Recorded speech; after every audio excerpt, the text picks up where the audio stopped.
मित्रों नमस्कार। आप सभी का अपने YouTube channel study with Ajay SDSST पर बहुत बहुत स्वागत है। साथियों, आप सभी को होली की बहुत बहुत शुभकामनाएं और इसी तरीके का रंग बिरंगा त्यौहार खुशियों भरा आप सभी के जीवन में हमेशा आता रहे। आज हिंदी की तैयारी करने वाले उन सभी विद्यार्थियों के लिए बेहद महत्वपूर्ण क्लास होने वाली है। जो विद्यार्थी, जो छात्र हिंदी TGT PGT की तैयारी कर रहे हैं, उन सभी अभ्यर्थियों के लिए आज की क्लास बेहद महत्वपूर्ण होने वाली है, क्योंकि आज हम एक विशेष टॉपिक जो देख रहे हैं, हिंदी भाषा। हिंदी पढ़ते हैं, हिंदी भाषा पढ़ते हैं। आज हमें उसी हिंदी भाषा का विकास कैसे हुआ है, हिंदी भाषा क्या है, भाषा क्या है, वाक्य क्या है, शब्द क्या है, इन सब के विषय में हम विस्तृत जानेंगे। साथियों, उससे पहले यदि आप हमारे चैनल पर नए हैं, अभी तक हमारे चैनल को सब्सक्राइब नहीं किया है, तो सब्सक्राइब कर लीजिए और दबा दीजिए बेल आइकन, ताकि आपको इसी तरीके की मोस्ट इम्पॉर्टेंट वीडियो मिलती रहे।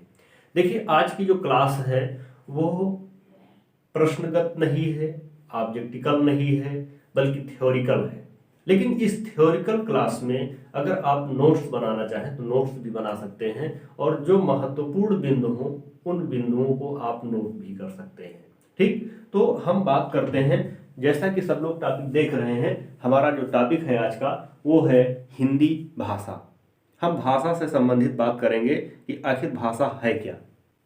देखिए, भाषा जो है वो मनुष्य की एक सार्थक व्यक्त वाणी है। हम जो कुछ बोलते हैं, जैसे बात करते हैं, सार्थक, उसे हम क्या कहते हैं? भाषा कहते हैं। और सभी व्यक्तियों की, सभी मनुष्यों की, सभी जीव जंतुओं की जो भाषा होती है वो अलग अलग होती है। ठीक, तो मनुष्य की जो सार्थक व्यक्त वाणी है उसे हम क्या कहते हैं? भाषा कहते हैं। मनुष्य की सार्थक व्यक्त वाणी को भाषा कहते हैं। भाषा कहते हैं। आप लोग समझ गए भाषा किसे कहते हैं? मनुष्य के द्वारा जो प्रकट की गई, बोली गई एक सार्थक भाषा है, सार्थक बोली है, उसे हम क्या कहते हैं? उसे हम कहते हैं भाषा। अब अगर हम बात करें कि भाषा शब्द की उत्पत्ति कैसे हुई, कहां से हुई, तो देखिए, भाषा जो है ये है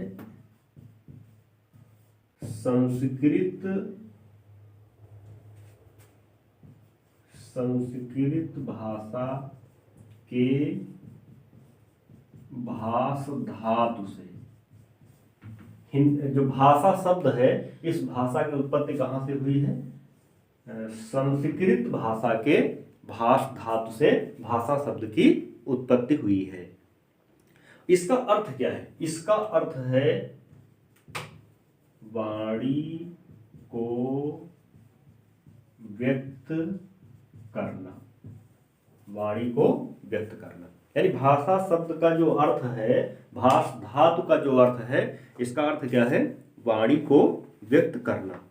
देखिए, कुछ विद्वानों ने, कुछ लेखकों ने अपने अपने तरीके से अलग अलग कुछ उदाहरण दिए हैं, जिसमें आचार्य देवेंद्र नाथ शर्मा ने कहा है कि भाषा उच्चरित ध्वनि संकेतों की सहायता से भाव या विचार की पूर्ण अभिव्यक्ति है। किसने कहा है?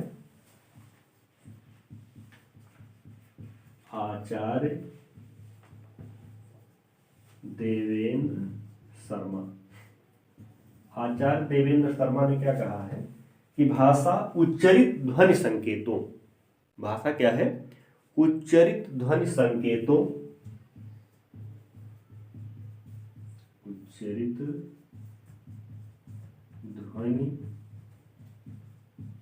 उच्चरित ध्वनि संकेतों की सहायता से उच्चारित ध्वनि संकेतों की सहायता से भाव या विचारों की पूर्ण अभिव्यक्ति ही भाषा है। ये किसने कहा? ये कहा है आचार्य देवेंद्र शर्मा ने। इन्होंने क्या कहा? उच्चारित ध्वनि संकेतों की सहायता से। देखिए, हम कुछ बोल करके, कुछ ध्वनि से और कुछ संकेतों से, एक सांकेतिक भाषा होती है, तो उच्चारित ध्वनि और संकेतों की सहायता से जो भाव या विचार हम अभिव्यक्त करते हैं, जो बोलते हैं, जो प्रदर्शित करते हैं, जो प्रकट करते हैं, उसे हम क्या कहते हैं? उसे हम भाषा कहते हैं।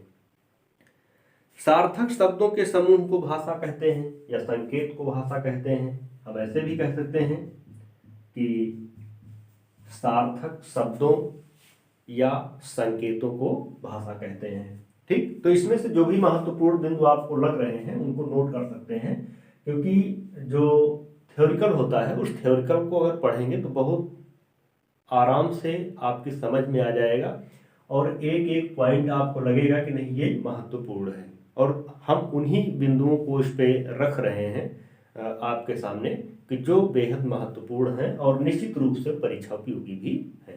ठीक, तो आगे देखते हैं।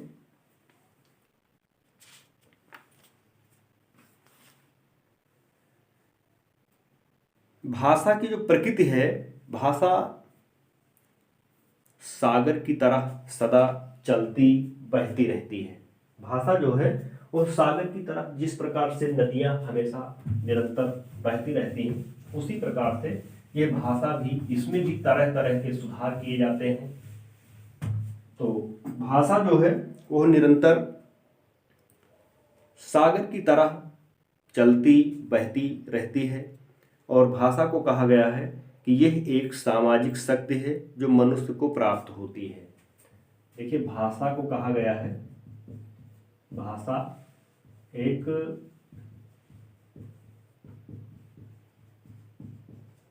सामाजिक शक्ति है। भाषा क्या है? भाषा एक सामाजिक शक्ति है जो मनुष्य को प्राप्त है, और अपनी इसी शक्ति के द्वारा मनुष्य अपने भाव और अभिव्यक्ति को प्रदर्शित करता है, भाव को प्रकट करता है। अगर मनुष्य के पास ये भाषा ना होती, ये सामाजिक शक्ति ना होती, तो मनुष्य अपने भावों और विचारों को प्रकट नहीं कर पाता। भाषा के दो रूप मिलते हैं, एक तो कथित। अगर कोई ये कहे कि भाषा के कौन कौन से रूप हैं, तो भाषा के दो रूप मिलते हैं, एक है कथित और एक है लिखित। यानी कथित भाषा और कौन सी भाषा है? लिखित भाषा है। ठीक, कथित भाषा और लिखित भाषा, ये दो प्रकार की हैं।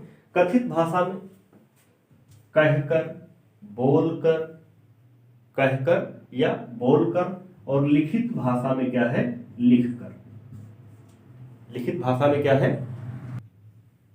लिखित भाषा में लिखकर। ठीक, तो कथित और लिखित ये दो भाषाएं हो गई, ये दो प्रकार की भाषाएं हैं। इसमें भाषा वाक्यों से बनती है, वाक्य शब्दों से, शब्द मूल ध्वनियों से बनते हैं। देखिए, अब भाषा जो बनने का एक सिलसिला है वो उसके लिए बताया गया है कि भाषा कैसे बनती है। भाषा बनती है वाक्यों से, वाक्यों से। भाषा वाक्यों से, भाषा किससे बनती है? भाषा वाक्यों से, और वाक्य शब्दों से। भाषा वाक्यों से, वाक्य शब्दों से, और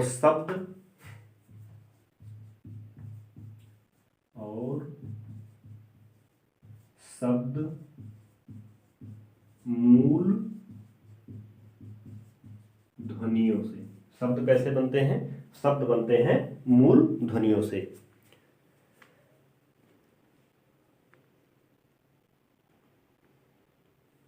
अब अगर हम बात करें कि भाषा के अंग कौन कौन से हैं, अगर हम बात करें कि भाषा के अंग कौन कौन से हैं, तो भाषा के अंगों में है हम इन सबको शामिल कर सकते हैं। देखिए, मूल ध्वनियां हो गई, शब्द हो गए, वाक्य हो गए। तो इन सबको हम क्या कह सकते हैं कि यही सब भाषा के अंग हैं। अगर इस प्रकार से आ जाए कि भाषा के अंग कौन कौन से हैं और उसमें ये ऑप्शन दिए हों वाक्य, शब्द, मूल ध्वनियां या उपरोक्त सभी, तो उपरोक्त सभी को हम जोड़ करके कह सकते हैं कि यही भाषा के अंग हैं। यानी अब हम ये कह सकते हैं कि ये भाषा के अंग हैं और इन्हीं अंगों पर, ये जो मूल ध्वनियां हैं ये सभी भाषा के अंग हैं और इन्हीं अंगों पर, इन्हीं मूल ध्वनियों पर, इन्हीं वाक्यों पर, इन्हीं शब्दों पर ये जो व्याकरण है ये आश्रित है। व्याकरण, यह व्याकरण इन्हीं मूल ध्वनियों पर, यानी यहां से ये जितना भी देखे हैं आप लोग, इन सभी पर यह पूरा व्याकरण डिपेंड करता है कि किस प्रकार से मूल ध्वनियां, वाक्य, शब्द भाषा को सजाते, संवारते और एक समझने योग्य बनाते हैं। अब हम बात करते हैं कि भाषा के जो विविध रूप हैं, भाषा के कौन कौन से विविध रूप हैं।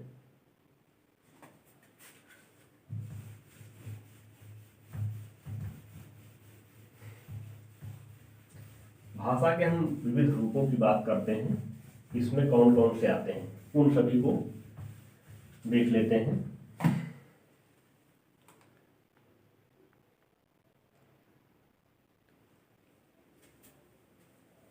तो भाषा के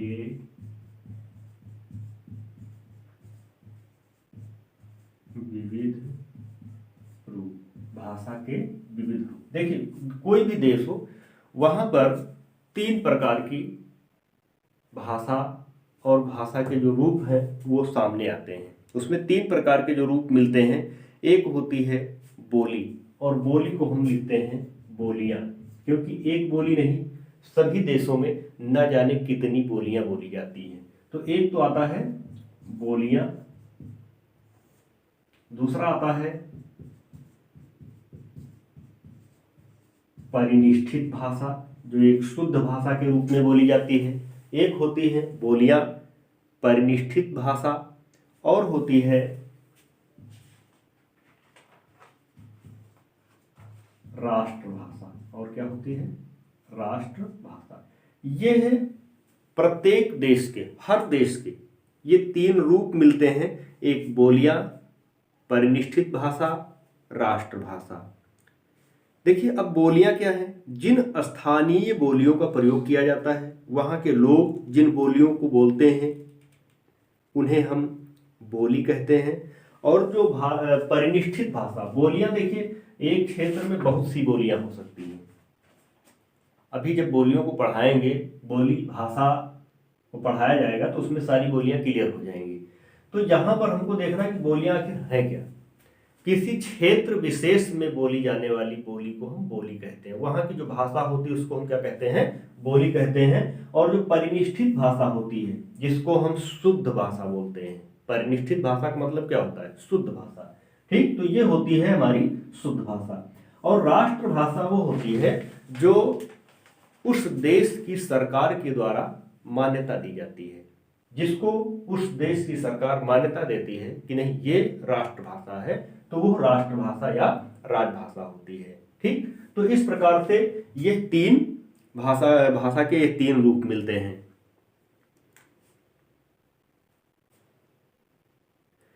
और जितने भी देश हैं, सभी देशों में बहुत सी भाषाएं होती हैं, लेकिन राष्ट्रभाषा एक होती है। बोलियां बहुत सी होती हैं।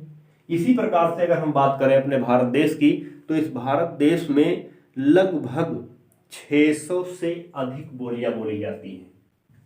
अगर हम बात करें भारत देश की, तो भारत देश में लगभग कितनी बोलियां बोली जाती हैं?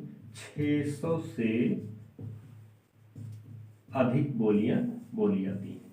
भारत देश में लगभग 600 से अधिक बोलियां बोली जाती हैं और ये सभी बोलियां किसी भी क्षेत्र विशेष में घास फूस की तरह, घास पात की तरह अपने आप जन्म लेती हैं और फिर वहाँ की यह बोली बन जाती हैं।